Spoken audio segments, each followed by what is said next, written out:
Dans la Bible, la foi est un concept central et fondamental, présenté comme essentiel à la relation de l'homme avec Dieu et à sa vie spirituelle.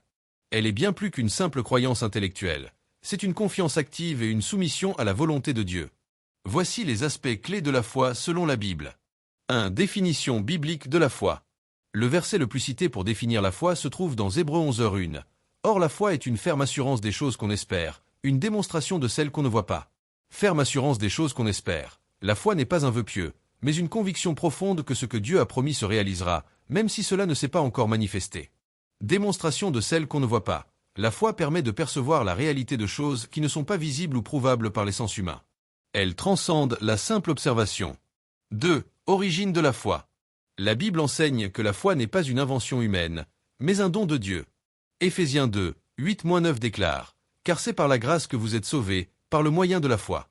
Et cela ne vient pas de vous, c'est le don de Dieu. Ce n'est point par les œuvres, afin que personne ne se glorifie. » De plus, Romains 10h17 ajoute « Ainsi la foi vient de ce qu'on entend, et ce qu'on entend vient de la parole de Christ. » Cela signifie que la foi est suscitée en nous par l'écoute ou la lecture de la parole de Dieu. 3. L'objet de la foi. La foi biblique n'est pas une foi générique en quelque chose ou une force.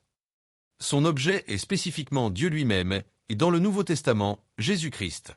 Croire en Dieu signifie croire en son existence, sa puissance, sa bonté, ses promesses et sa fidélité.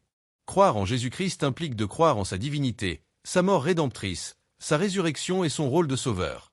4. La foi et le salut. C'est un pilier central de la théologie chrétienne. Le salut est obtenu par la foi. Jean 3h16 est emblématique. Car Dieu a tant aimé le monde qu'il a donné son Fils unique, afin que quiconque croit en lui ne périsse point, mais qu'il ait la vie éternelle.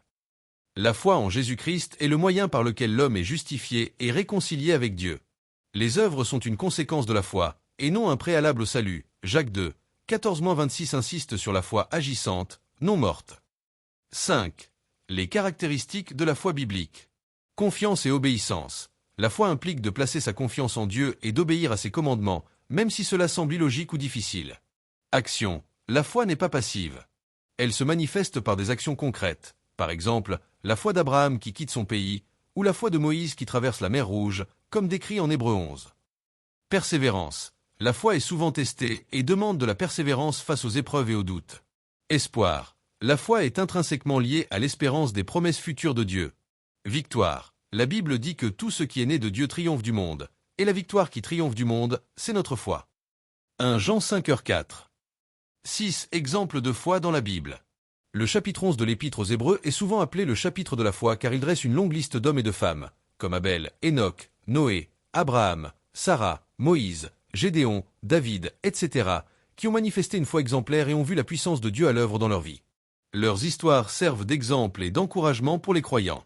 En résumé, la foi dans la Bible est une confiance profonde et active en Dieu et en sa parole, qui conduit au salut, guide la vie du croyant, le pousse à l'obéissance et lui donne la capacité de persévérer et de surmonter les obstacles en comptant sur la puissance divine. Elle est un don et une réponse à la révélation de Dieu.